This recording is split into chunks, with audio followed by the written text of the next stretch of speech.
Thanks so much for having me.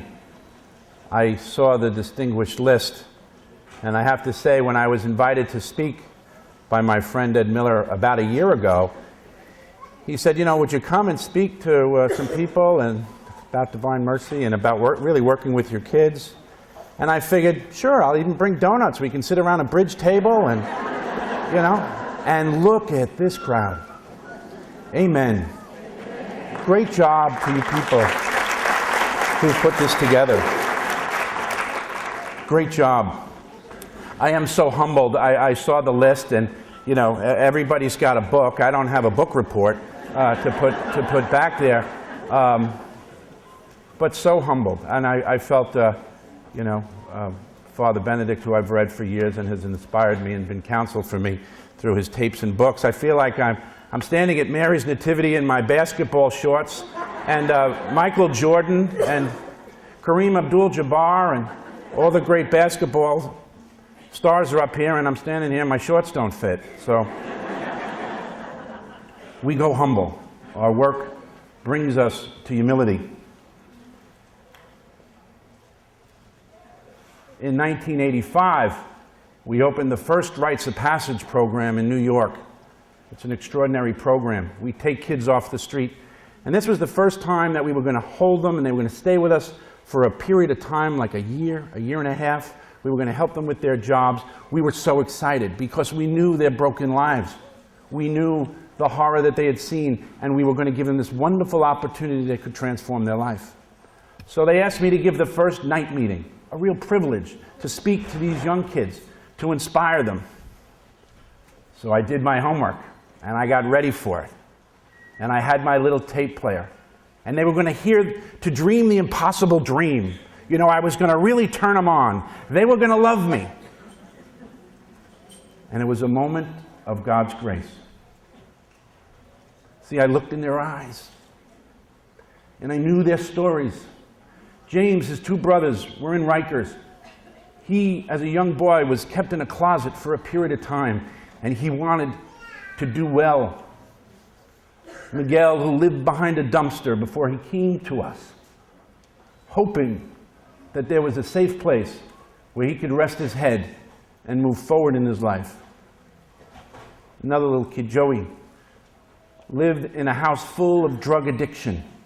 It was everywhere, and he just wanted to get out. And Pete told us, "Where'd you go, Pete? Where were you?" "I was over on the by the water." We know what that meant. It meant male prostitution for this young boy. And I wanted them to see the goodness in me. Moment of grace. I don't know about you, but always for me, a moment of grace is a bit of a whoop, hey. It's a pinch. It's a bit of a pull. And so I've learned from that day, and I ask you to join me in prayer that somehow through God's grace, I can get out of the way.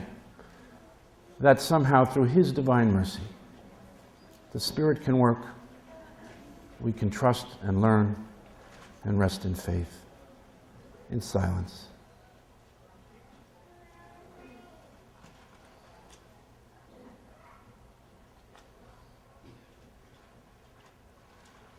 Amen. Thank you. I always feel after I do that too, it's just like, I don't care. Let it go. Let the Spirit work, huh? Trust in His love. Covenant House. I want to talk a little bit about that. I have to tell you about that. That's my job. You'll write to Sister Trish. She'll fire me. So let me tell you a little bit about Covenant House. I got to get that covered. Last year, we served 70,000 street kids throughout the world. Yeah.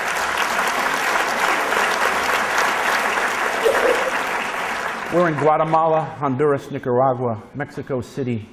We're in Vancouver. I was just there, and the crystal meth is horrifying. We're in Toronto, and we're in 16 cities in the United States. As you were told, I started Covenant House, New Jersey. Interesting numbers there in New Jersey. When I first got there, we buried more kids than we sent to college. Last year, 72 kids from New Jersey went to college.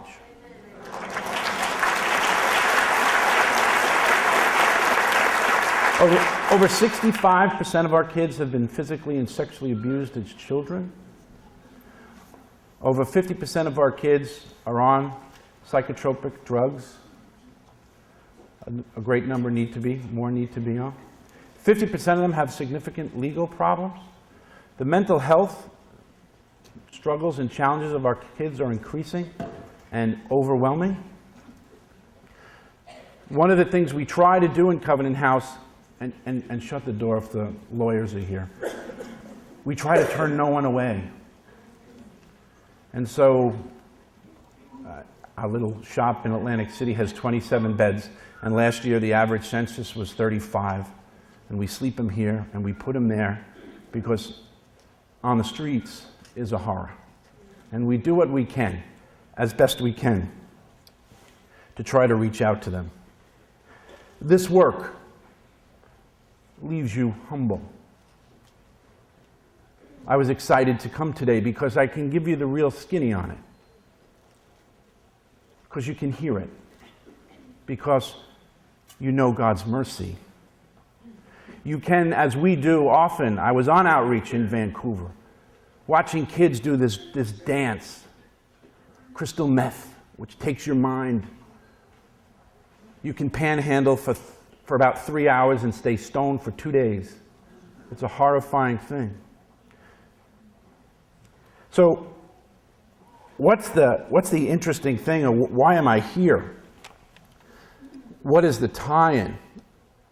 It's just so evident. It's just so evident. It's funny. Let all the 21-year-olds raise your hand and come down to the front. You can sit on the steps. Where are they? See, they still think. That's why you're all old. I love you. Me too.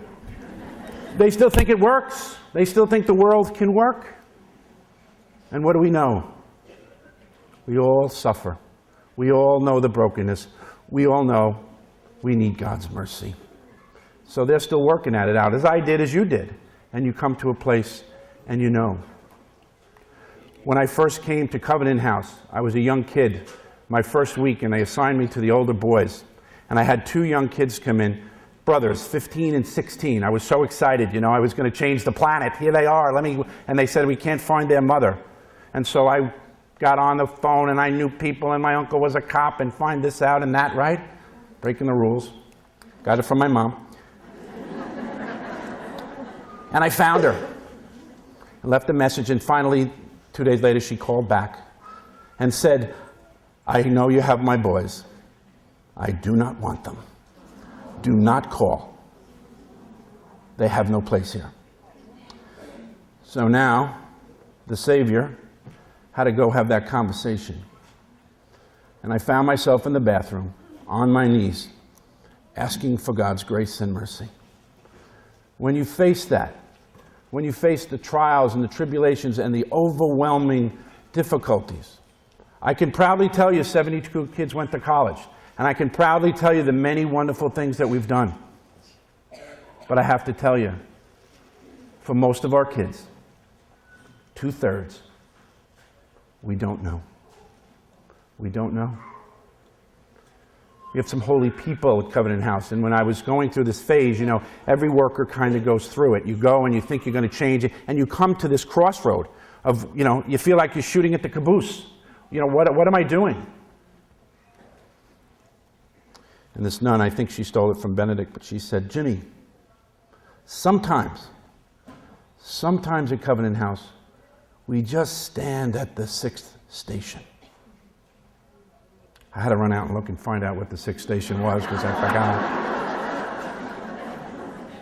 But it's Veronica's veil on the face of the Christ. She didn't have a placard and change the world, and this isn't right. She didn't even pick up the end of the cross. She gave that to someone else.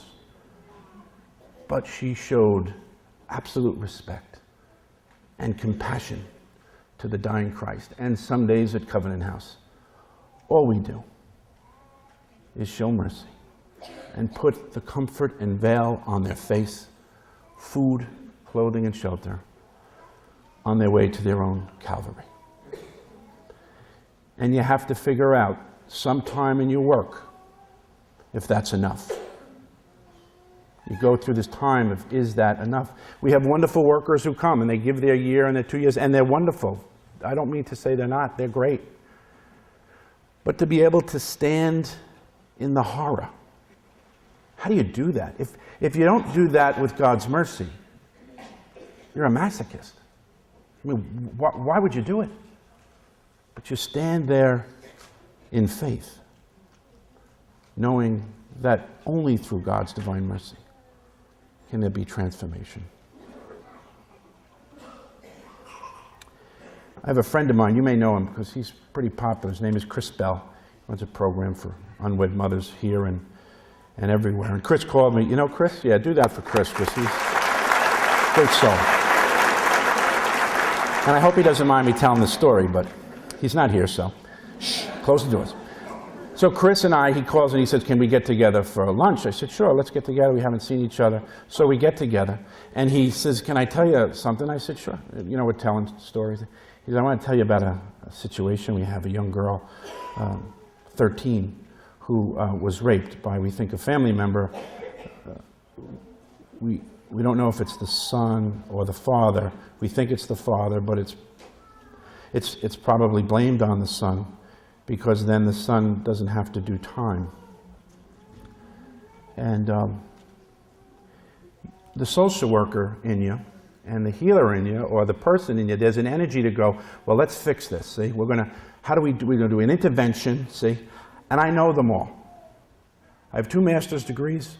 I'm in charge of the largest private social service organization for homeless youth in the country. We have more money for homeless kids than the United States of America's government does. I'm the man. I run all the sites. They all come to me, right? What do I know?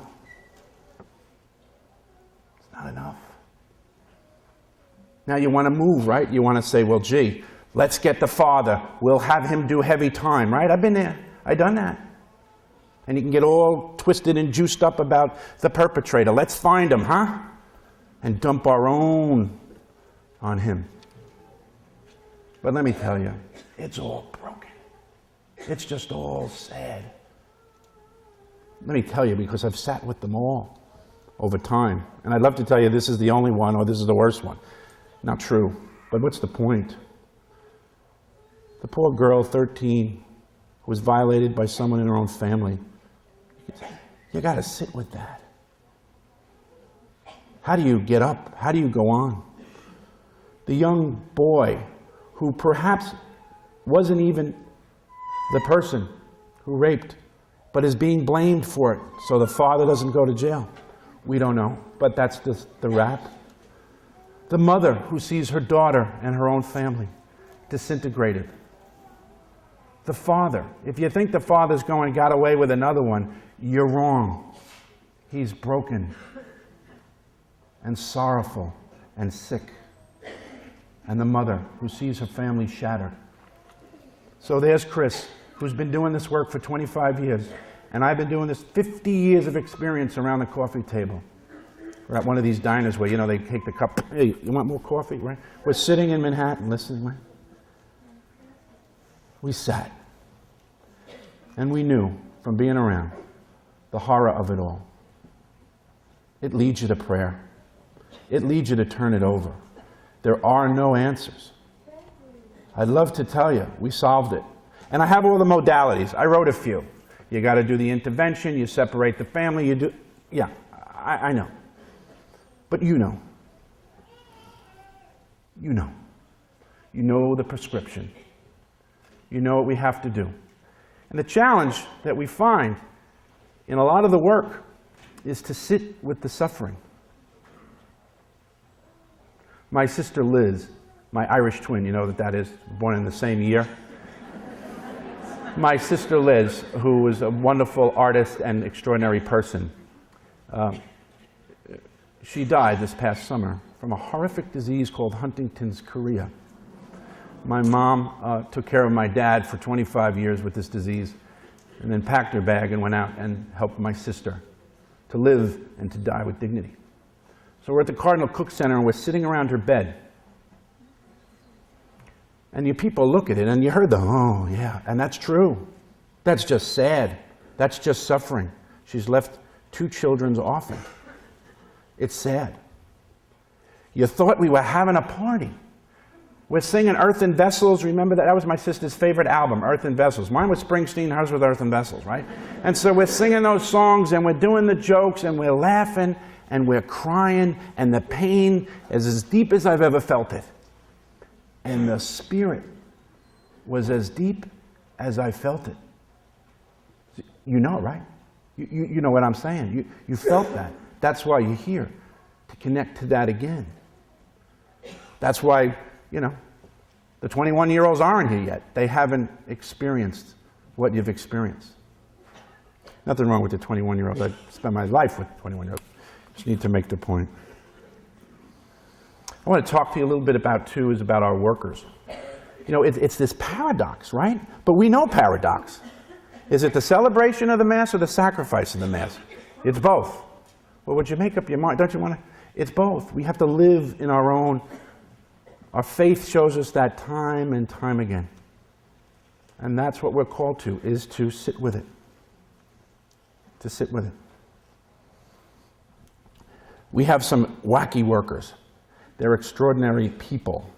There's something a little bit off about them for sure, though. We have a woman, Mama Gwen. She's been doing this work for, I don't know, she's 56. Don't tell her I told you. And she gets kids jobs. And when they get a job, you think she won lotto. And when they get fired, she cries, and they cry on her shoulder. And she puts them on her shoulder, and she rubs their head, and she kisses them, and she tells them they're going to be wonderful. You know, if I did that, I'd be arrested. And they'd be right. They'd be right to arrest me, right? That's why this work that we do, it's not a science. That's a, you know, you go to social work school and it's in the science department. Hello, you know, it's an art. And Mama Gwen brings her gift humbly and loves these children where they're at. Got a great Baptist minister, Pastor Reggie, who does drug treatment for us. Been doing it for a long time. So some time ago, I saw Reggie coming through, and he's got a kufi, which is a Muslim hat on his head. I'm going, you know, hello, what are we doing today? And I said, Reg, you know, he said, oh, we have 3 new Muslim boys in, and they don't feel welcome. So I thought I'd wear their hat. I said, Reg, it's a kufi. He goes, oh, thanks. You get the spirit of it, though. You get the spirit of it. He came to me sometime later in tears, shaking. And I'm saying, oh, here we go again. Cast of characters. What's up? And he says, I was just in the chapel with one of the Bloods chiefs. The Bloods is a gang group in Newark. And he said, oh, Jim, he cried like a little baby. He's so sorry. It was so joyous. I do silly things. We had a big foundation group come in, you know, and they looked through our numbers, and we were looking for a lot of money. We're 90% privately funded, so, you know, we count on the kindness of others and the gift of others. And so this foundation comes in. I said, you know what I'm going to do? I'm going to bring in my 5 top people. They're going to, so I come in and I bring them in and I introduce them. And I said, now listen, I'd like you to just share a story, if you would, about one of the kids that you're really connected with. They're all there. Mama Gwen's there. They're all there. Father Steve, they're all around the table. To the person, they told of a kid who broke their heart, who suffered tremendously. And they're not really sure where he is. You know, I'm saying, come on, somebody give a happy ending, right? Help me out here. You know, let these people, you know, they want to make sure their investment is going in the right spot, you know, kind of thing. To the person, they were touched, they were moved, they didn't take a risk here. They saw the Christ in the broken one, in the poor, in the suffering. A great guy down Atlantic City, if you're ever down there and you lose your money early, go over to Covenant House, it's right up from the Taj, and ask for Father Steve. Special guy. He goes under the boardwalk all the time trying to find the kids. This is what Steve says. This is his famous line for the young worker. We are humble beggars, serving humble beggars. When you get that, when you can feel that, when that's okay, and you can smile on it, you know God's mercy. You know God's mercy. And His mercy endures forever.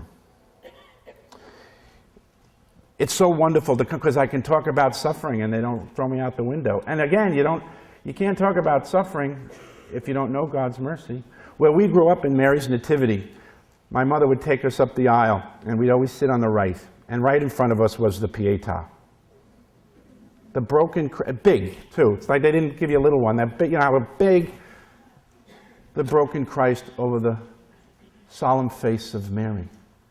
I always wanted to sit on the other side. They had a tabernacle, they had glass windows, We had to sit with the suffering. I think once in a while they'd have somebody come in and say, let's put a bow around it. Which is how absurd, right? How absurd. You don't put a bow around it. You don't. You sit with it. You sit with it. When you understand this work, you can understand why you pray before the crucifix. This just doesn't make sense unless you know God's mercy, right? But if you do, you find yourself on your knees there.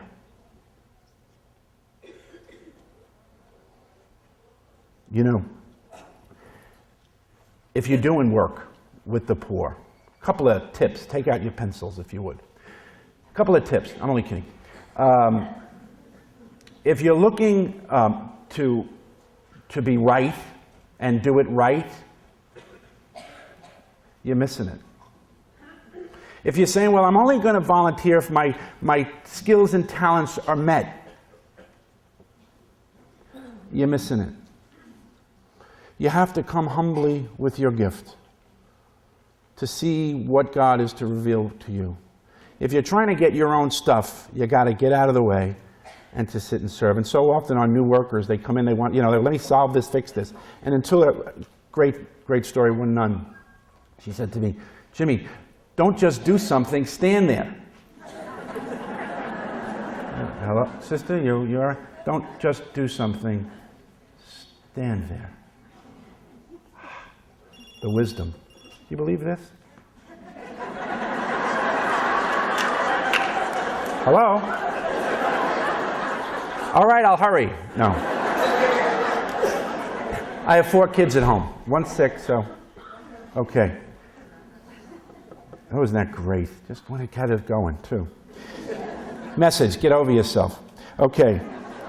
So one of these, how good are you? One of the stories I told you of our first kid, James. Do you remember? He was the tall kid who had 2 brothers in Rikers, and he was trying to make it. Tough kid. Spent a lot of time with James, a lot of time. He kind of was my pet project. You ever have one of those pet projects, right? Yeah. And I even brought him home, which you weren't allowed to do. Broke the rules again. Anyway. James did great. Got him a house in Staten Island, got him a place, hooked him up, and he had some medical issues, but had some tough time on the street, but we had him going, was doing well. And then I got the phone call that James had died. And, yeah.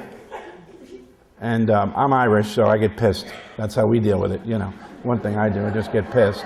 I said, all this time, all this energy, all this, listening to, and he was one of these kids who we call the lawyer, All right, you have to go to bed at 9. Why do we have to go to bed at 9? I'm 17, you probably raised some of them, right? So a lot of time with James. And so I was just so, wasted my time, huh? Just like, all right, God's mercy, right? Got to trust, got to wait. Let's go. Go to the funeral. It's in Staten Island. And I go in, and there's James and his mother, who we never knew, right? Weeping. You want to give her a whack, right? But I'm sitting, waiting for, the thing or whatever. And a kid comes up to me. He says, are you Jim White? I said, yeah. He says, I'm Tony. James talked a lot about you. I said, oh, thanks. He goes, no. He said, I was homeless, and James took me in. He helped me find a job. I stayed on his couch. He gave me some clothes.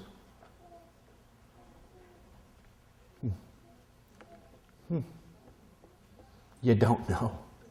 Get out of the no game. You have to sit and wait humbly on God's mercy. That's hard. I don't know about you, but I want it yesterday, and I'd like it this way in a box, and I'd like it delivered, you know, in a shake, right? If you're like me, you know. And God comes in all His glory. All His glory, and shows it. I go, oh, thank you. Thank you. Another great story. I was working in New York. I was a young worker, you know, just trying to do, not, you know, change lives or whatever my thought was at the time, you know, kind of self-serving. And they had this kid, Rodney, and they said, no, Rodney's on crack. This was at the crack epidemic. You need to kind of get him out. He needs to be moved out. He's dangerous. So I go in there, you know, didn't do the right thing, didn't know what I was doing. Rodney comes after me, knocks me down, gash in the head, takes a couple of staff people out. A nightmare, right? I mean, frightened, scared, the whole thing. And where do people go? Right away. You screwed up, so I felt terrible. We're going to sue Rodney. We're going to do all the, right, so some of the young workers are coming up. And up comes the sister, who they really didn't let work with the kids because she was a little off, you know. Nice, but a little off.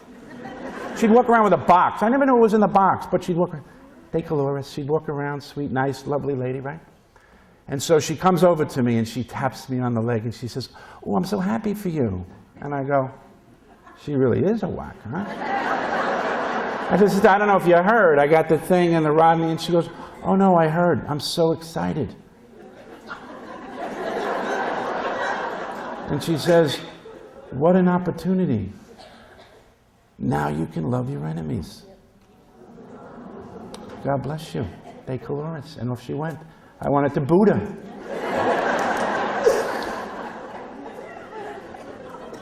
Right? What an opportunity. And that has been my mantra. From a woman, holy, they wouldn't let her work with the kids, and she smiled. You know, people who know it, they smile. Joy. Talked about that this morning. You know, they got it. They're not walking around, oh yeah, I'm taking care of the poor. No, they're kind of like, hey, you know. It's unbelievable. She had that, and she knew. What an opportunity. Every moment now in my life when it happens. And I know somebody here is going to write a letter to Sister Trish, I was disrespectful. I don't know what they're going to say, but go ahead, please. I need to hear it because it will be an opportunity.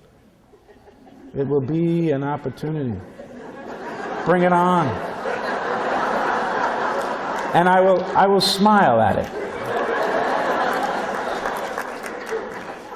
Because I am broken. You too. You know, they wrote the book, I'm okay, you're okay. I want to write the book, I'm not okay, you're not okay, but that's okay.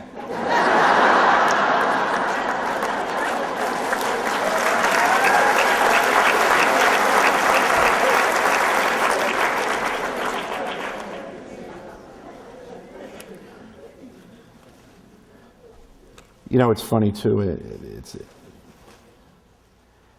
this rich faith that we have, huh? This rich faith. You know, Father Benedict quotes the saints. I tell you, he forgot more than I'll ever know. And he talks about these saints, and they're so rich in our history, we need to go there, you know. You think Dr. Phil had the only answer to any problem, you know. And I like Phil, I don't know Phil. I don't, you know. But read John of the Cross, you want to get a whack and a half. Teresa of Avila, the great saints of our time. So we need to study.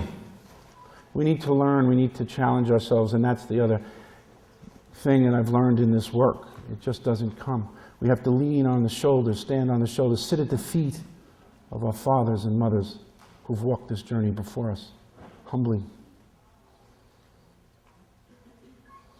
Great thing. I've had just so many great stories and so many great saints. I had one out of context probably, but you know, I want to kind of solve it all. I want to get them a job, and happily ever after, like there is one. Do you have a happily ever after? No. Do our kids have a happily ever? No. One great brother who said to me, Jim, Jesus fed the 10,000. He didn't put them up in condos. You know, that's true, you know. Because I want to solve it all, and you can't. And that's the challenge. That's why we need to sit with the suffering, I think, and know that you can't solve it all, even in your own lives and your own challenge and your own brokenness.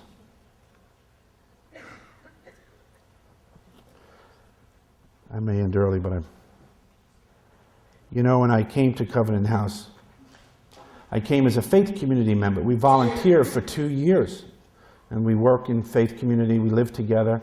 We get $12 a week, and we work with the poor. I'd like some applause now for my 2 years of service. Thank you. Really, no, really. Ha, ha, ha, ha, ha, ha. Stay with me. My father was dying of a disease called Huntington's chorea. And he was home in our dining room where my mother bathed him and fed him and combed his hair. He was the cleanest, pricked him and cleaned him. My sisters would come in. He was always shining. As he cursed at their cleaning, you know. You gotta love the way you know how.